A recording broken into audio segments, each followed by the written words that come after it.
নমস্কার বন্ধুরা, মণিদীপা ক্রিয়েশনে আপনাদেরকে অনেক অনেক স্বাগত। আজ একটি নিরামিষ রেসিপি রান্না করে দেখাবো। আমি এখানে ছোটো আলুগুলো সিদ্ধ করে তারপর খোসা ছাড়িয়ে নিলাম।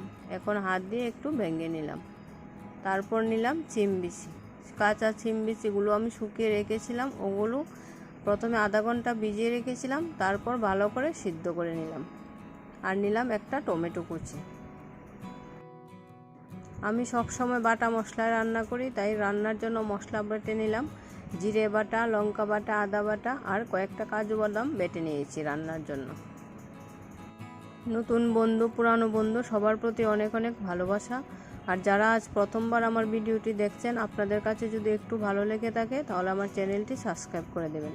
পাশে থাকা বেল বাটনটি প্রেস করে রাখবেন, তাহলে পরবর্তী ভিডিওর নোটিফিকেশন সবার আগে পৌঁছে যাবে আপনার কাছে।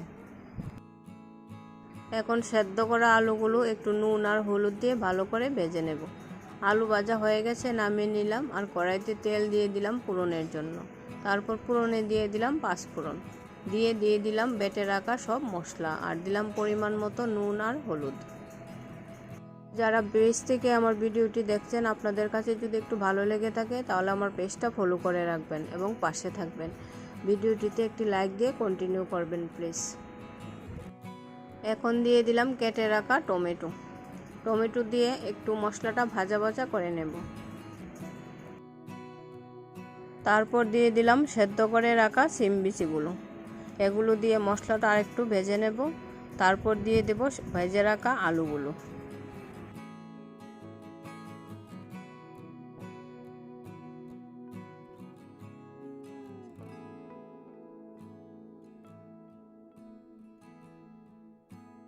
দেখুন বন্ধুরা, মশলাটাকে ভালো করে আমি কষিয়ে নিলাম, একদম ভাজা ভাজা হয়ে গেছে। এবার দিয়ে দেব পরিমাণ মতো জল।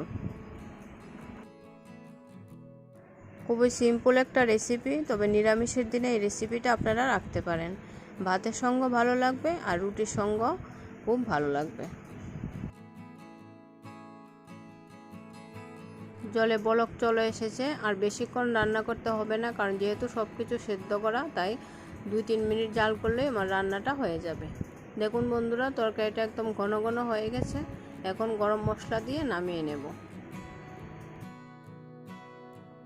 আমার সিম্পল রেসিপিটা আপনাদের কেমন লাগলো অবশ্যই জানাবেন।